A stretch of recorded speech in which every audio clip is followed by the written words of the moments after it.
Anda mungkin saja baru tahu, perusahaan ini diam-diam telah menguasai dunia. Ada beberapa perusahaan yang sangat kuat di luar sana dan Anda mungkin pernah mendengar tentang beberapa di antaranya adalah ABC, Tesla, SpaceX, dan lainnya. Tapi ada kemungkinan kecil Anda belum pernah mendengar yang satu ini. BlackRock. Perusahaan ini didirikan pada tahun 1988. Dan hanya dalam waktu 30 tahun, berkembang menjadi perusahaan yang diakui secara luas sebagai perusahaan yang efektif. Ini adalah perusahaan yang mengelola aset bernilai sekitar 10 triliun dolar. Jadi apa itu BlackRock dan bagaimana perusahaan ini menjadi pemegang aset terbesar di dunia? BlackRock adalah perusahaan manajemen investasi multinasional Amerika yang berbasis di New York City. Perusahaan ini tumbuh begitu besar sehingga beroperasi secara global dengan 70 kantor di 30 negara dan klien di 100 negara. Jadi bagaimana ceritanya? BlackRock didirikan pada tahun 1988 oleh Larry Fink, yang kemudian menjadi ketua dan CEO bersama dengan beberapa orang lain seperti Robert Escobedo, Susan Wagner, Barbara Novick, Ben Golub, Hugh Frater, Ralph Slosstein. Dalam beberapa bulan bisnis ini langsung menghasilkan profit dan pada tahun berikutnya aset grup meningkat 4 kali lipat menjadi 2,7 juta dolar. Pada tahun 1992 BlackRock telah mengelola aset senilai 17 miliar dolar. BlackRock akan tumbuh baik secara organik dengan banyak akuisisi. Pada tahun 2004, BlackRock akan meningkatkan aset yang dikelolanya menjadi 325 miliar dolar, sangat tidak masuk akal seperti sekarang ini, tapi saat itu sudah cukup besar bagi pemerintah Amerika Serikat untuk menyepakati kontrak dengan BlackRock. Perusahaan raksasa ini juga membantu menyelesaikan kejatuhan krisis keuangan Amerika Serikat pada tahun 2008. Dan pada tahun 2009, BlackRock akan menjadi manajer aset nomor 1 di seluruh dunia, bahkan lebih besar dari bank terbesar di dunia. BlackRock telah menghantui bursa saham global selama beberapa tahun. Sekarang entah bagaimana, masih tetap menjadi misteri bagi kebanyakan orang.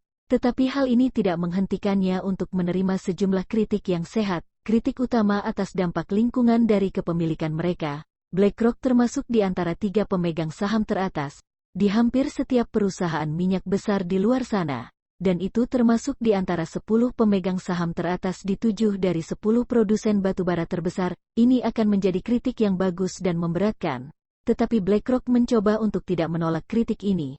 Bahkan BlackRock berbalik berinvestasi dalam bidang perlindungan lingkungan yang keberlanjutan. Kritik yang sah saja tidak cukup untuk menahan pertumbuhan BlackRock ini. BlackRock mengelola aset senilai beberapa triliun dolar, sekitar 10% dari semua aset keuangan di seluruh dunia. Saking besarnya, BlackRock ikut serta memberi solusi Kementerian Bank Sentral, investor besar seperti dana negara, dana pensiun, dan perusahaan asuransi. BlackRock juga memanfaatkan kekayaan dana mereka untuk berinvestasi di perusahaan-perusahaan di seluruh dunia. Hampir tidak ada perusahaan besar dunia yang tidak melibatkan BlackRock. Dari markas mereka di Midtown Manhattan, BlackRock telah menarik perhatian seluruh dunia. Selain memegang saham besar dan bank AS, mereka mengendalikan saham yang signifikan di perusahaan di hampir setiap benua, baik itu memproduksi mobil di Jerman, menambang biji besi di Amerika Selatan, atau menambang emas di Afrika. BlackRock melakukan semuanya.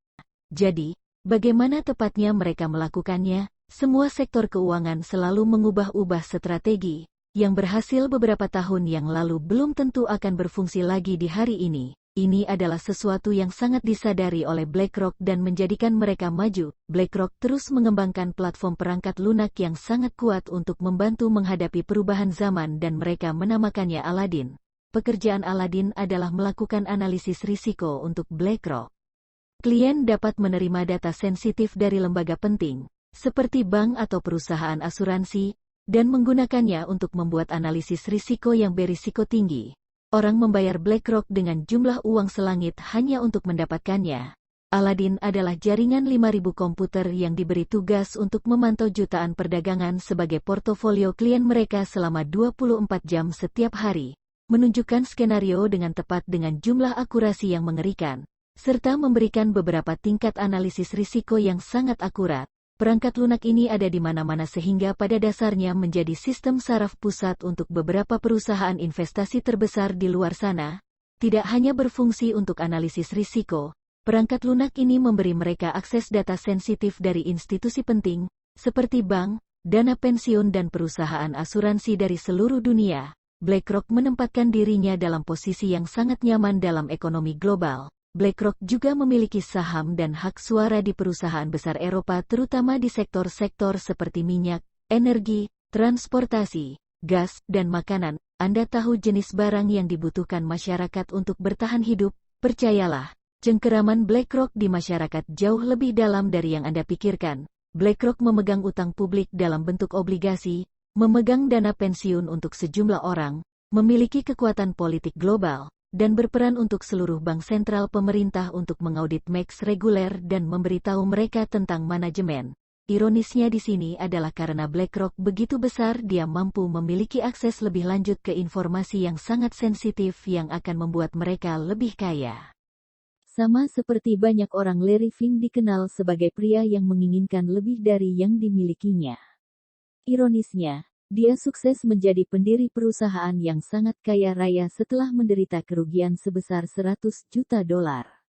Larry Fink memulai kariernya di Wall Street pada usia 23 tahun, di mana dia bekerja pada penataan dan perdagangan obligasi. Dia dengan cepat naik pangkat dan menjadi legenda dalam satu dekade. Larry Fink membantu dan mengembangkan pasar sekuritisasi utang, yang merevolusi cara pinjaman di Wall Street saat itu menjadi lebih baik. Dan di usia 31 tahun ia menjadi direktur pelaksana termuda di Boston pertama dalam sejarah. Jadi selain mengendalikan aset senilai beberapa triliun dolar, dan memiliki andil dalam pengambilan keputusan keuangan pemerintah Amerika Serikat, kita masih belum selesai berbicara tentang betapa hebatnya kekuatan BlackRock. Mereka jauh lebih terlibat dalam beberapa perusahaan dan proyek yang sangat populer daripada yang disadari kebanyakan orang. Apple memberi mereka akses ke perusahaannya, penguasa pasar besar-besaran di smartphone dan tablet. Mereka juga memegang saham di Microsoft, raksasa lain di industri teknologi, membuktikan kepada semua orang bahwa dengan cukup uang, Anda tidak perlu mengembangkan satu microchip. BlackRock memiliki pengaruh atas industri teknologi. BlackRock juga memegang saham besar dan perusahaan farmasi seperti Pfizer dan Johnson karena mereka tahu persis kemana harus mengarahkan investasi mereka. Maksud saya, bayangkan jika BlackRock tidak berinvestasi dalam hal-hal yang dibutuhkan manusia untuk bertahan hidup seperti yang saya sebutkan sebelumnya. BlackRock juga berinvestasi dalam beberapa proyek yang sangat penting. Ini telah memperluas kehadirannya dalam investasi berkelanjutan dan tata kelola sosial dan perusahaan lingkungan. BlackRock telah menggunakan pengaruhnya yang besar untuk menarik perhatian pada isu-isu lingkungan dan keragaman melalui bantuan yang luar biasa. Dan tentu saja, sarana yang sangat penting seperti mengirim surat kepada CEO dan berinvestasi dalam proyek-proyek seperti pengungkapan karbon.